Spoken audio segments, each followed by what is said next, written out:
Huntsmen.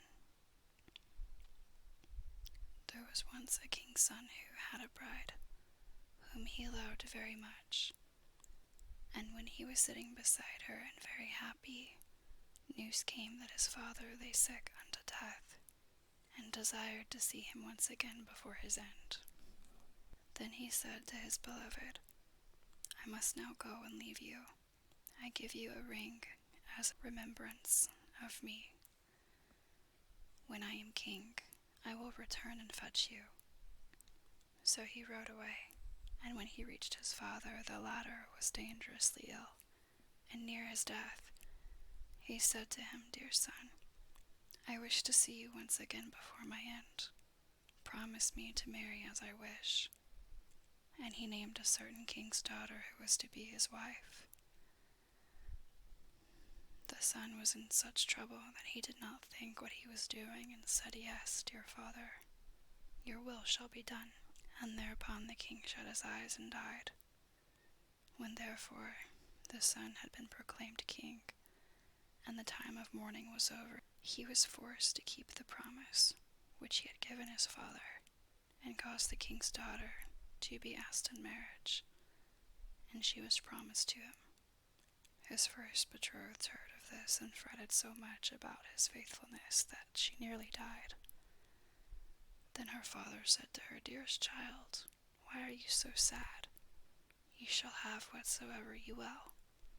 She thought for a moment and said, Dear father, I wish for 11 girls, exactly like myself in face, figure, and size. The father said, If it be possible, your desire shall be fulfilled.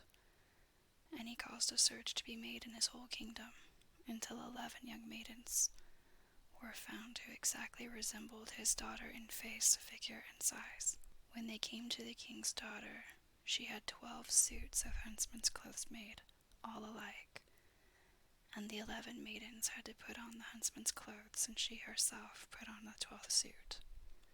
Thereupon she took her leave of her father and rode away with them, and rode to the court of her former betrothed, whom she loved so dearly. Then she asked if he required any huntsmen, and if he would take all of them into his service. The king looked at her, and did not know her, but as they were such handsome fellows, he said yes, and that he would willingly take them, and now they were the king's 12 huntsmen. The king, however, had a lion, which was a wondrous animal, for he knew all concealed and secret things. It came to pass that one evening he said to the king, You think you have 12 huntsmen? Yes, said the king. They are 12 huntsmen. The lion continued, You are mistaken. They are 12 girls. The king said, That cannot be true. How will you prove that to me? Oh, just let some peas be strewn in the antechamber, answered the lion, and then you will soon see. Men have a firm step, and when they walk over peas, none of them stir, but girls trip and skip and drag their feet, and the peas roll about. The king was well pleased with the counsel, and caused the peas to be strewn. There was, however, a servant of the king's who favored the huntsmen, and when he heard that they were going to be put to this test, he went to them and repeated everything, and said, The lion wants to make the king believe that you are girls. Then the king's daughter thanked him and said to her maidens, Show some strength and step firmly on the peas. So next morning when the king had the 12 huntsmen called before him, and they came into the antechamber where the peas were lying, they stepped so firmly on them, and had such a strong, sure walk, that not one of the peas either rolled or stirred. Then they went away again, and the king said to the lion, You have lied to me. They walk just like men.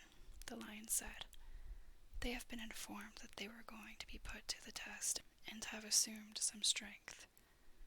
Just let 12 spinning wheels be brought into the antechamber, and they will go to them and be pleased with them, and that is what no man would do.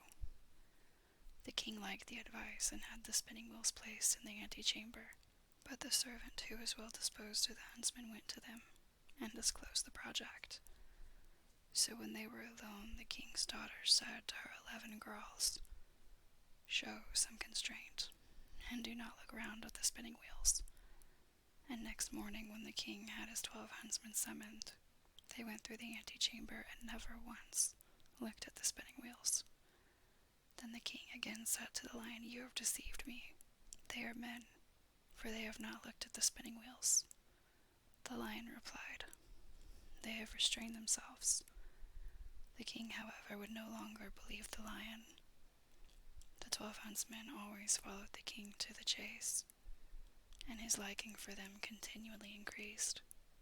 Now it came to pass that once, when they were out hunting, news came that the king's bride was approaching.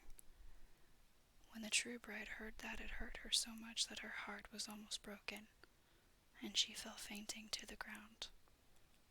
The king thought something had happened to his dear huntsman, ran up to him, wanted to help him, and drew his glove off. Then he saw the ring which he had given to his first bride, and when he looked in her face he recognized her. Then his heart was so touched that he kissed her, and when she opened her eyes he said, "You are mine, and I am yours, and no one in the world can alter that." He sent a messenger to the other bride, and entreated her to return to her own kingdom, for he had a wife already, and someone who had just found an old key did not require a new one.